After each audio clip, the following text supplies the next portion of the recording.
विधायकों द्वारा माराथन भित्तिप्रस्तर स्थापन। धर्मशाला ब्लॉक विभिन्न स्थान में विधायकों द्वारा माराथन भित्तिप्रस्तर स्थापन कर जारका निकटस्थ भालुखाई ब्राह्मणी नदीकूल अवस्थित गोकर्णेश्वर मंदिर परिसर में मंडप पार्क और भालुखाई जगन्नाथ मंदिर परिसर में एक भव्य मंदिर और भक्त निवास निर्माण सहित जारका कुमारी ग्राम में लक्ष्मी पूजा मंडप परिसर में नूतन भाव लक्ष्मी मंदिर तारिणी मंदिर एक कल्याण मंडप निर्माण पर आज भित्तिप्रस्तर कर सूचना मुताबक भालुखाई एक जगन्नाथ मंदिर रही बेले यार उन्नतीकरण कमिटी पक्षर सदासर्वदा चेष्टा जारी रही। इतिमध्य मंदिर कमिटीर निष्पत्ति क्रमे स्थानीय विधायक हिमांशु शेखर साहू उद्यम क्रमे जगन्नाथ मंदिर परिसर में जगन्नाथंकर एक भव्य मंदिर निर्माण करने लगी उद्यम कर आज तार शुभ मुहूर्त में सेठारे जगन्नाथंकर एक भव्य मंदिर और भक्त निवासर भित्तिप्रस्तर कर विधायक श्री साहू, जिला परिषद सभ्य जलधर महांती, समाजसेवी मिनती साहू, धर्मशाला ब्लॉक अध्यक्ष सुचिस्मिता दास, उपाध्यक्ष विश्वविजयनी मिश्र, बीडीओ ज्योतिर्मय कर प्रमुख जोगदे भित्तिप्रस्तर देथिले। जगन्नाथ मंदिर कमिटीर कार्यकारी सभापति कल्पतरु साहू, संपादक मनोज कुमार राणा, पूर्वतन कोषाध्यक्ष अभय कुमार राउत, नूतन भाव कोषाध्यक्ष दायित्व ग्रहण करिथिबा भरत चंद्र सेठी, सुनील कुमार राउत, चित्तरंजन दास, सब्यसाची बेहरा प्रमुख कमिटीर समस्त सदस्य उपस्थित रहिथिले। परे विधायक श्री साहू सहित उपस्थित समस्त अतिथि माने गोकर्णेश्वर मंदिर को जाई सेठारे मंदिरर उन्नतीकरण पर मंडप पार्क शुभ भित्तिप्रस्तर देथिले। परे अतिथि माने जारका कुमारी ग्रामस्थित लक्ष्मी मंडप को जाई सेठारे मां लक्ष्मी मां तारिणी मंदिर पर भित्तिप्रस्तर देवा सह सेठारे एक कल्याण मंडपर भित्तिप्रस्तर देथिले। प्रभु जगन्नाथ कृपारू कालिया शांत कृपारू आज धर्मशाला कुमारी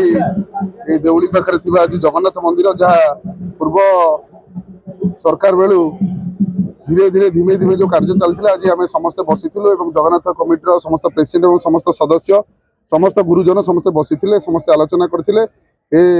मंदिर केमती आगु डेभलप हम यहाँ गोटे पर्यटन स्थल हो जगार सारा 54 गोटी पंचायत धर्मशाला समस्त जगार केमती जहाँ जहाँ कार्यक्रम अच्छी गोटे मंदिर पाखे आसी तार जहाँ पूजा अर्चना कार्यक्रम जार बाघर व्रतघर सब कार्य सब ठीक ठाक करें जगार प्रभु जगन्नाथ भक्ति केन्द्र केमती हो पार से हिसाब से आज ये जगार प्रतिष्ठा दिहला यार भव्य दिव्य भाव में जगार परिवर्तन होने परिवर्तन कार्य आज आरंभ है ये 6 मास वर्ष भितर यार रूपरेखा भौगोलिक मानचित्र बहुत किसी आगू चेंज हो सर्वनिम्न 3 कोटी टंकार बर्तमान कार्यक्रम स्टार्ट होगा जाऊँगी तापर जहाँ जिते टंकार कार्य हो पार सरकार तरफ से टंकार पैसा ये सुविधा जोगा हो आज से हिसाब से आज गोकर्णेश्वर मंदिर जहाँ कि समस्त जानी आम समस्त सबुठ पुरातन शैवपीठ जो शह शह हजार हजार वर्ष पूर्व से शिवंकर से जगार लिंग बाहरी तेणु से जगार आपण मैंने देखिथे पूर्व सरकार किसी किसी कार्य गोटे इरेगुलर हिसाब से कार्य होता जो कार्य गोटे सौंदर्य आसी ना गोकर्णेश्वर मंदिर जमी महाविनायक मंदिर अच्छी चंडीगढ़ पाखे सेमती गोकर्णेश्वर मंदिर गोटे सब बड़ पर्यटन स्थली कहले अत्युक्ति हेनी तेणु से जगटा को आम एमती सरकार तरफ जिते पैसा लगी पार समस्त डिपार्टमेंट तरफ टूरिज्म हो कल्चर हो ब्लॉक अन्य डेभलपमेंट पैसा हो सब सब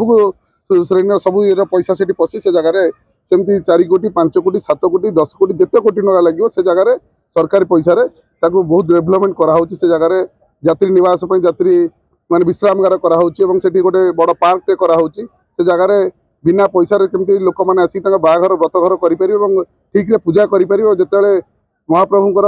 जगार दिन कार्य जहाँ जहाँ कार्यक्रम हो भिड़ हो जाऊँ से भिड़ जगह केमती समस्त ठीक बसी पारे समस्त रेस्ट नहीं पारे बहुत किसी कार्य होने धीरे धीरे से कार्य जानीपर और कुमारी पाखे गोटे थी जो कुमारी आम हेडक्वार्टर रोचे जो धर्मशाला ब्लॉक और सबकि रोचे कुमारी गोटे लक्ष्मी पूजा आम थाए गोटे मंडप थाए से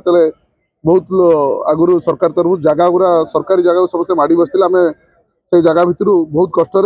सरकारी जमी आम तहसिलदार कलेक्टर द्वारा 2 एकर जमी ता भर पाई से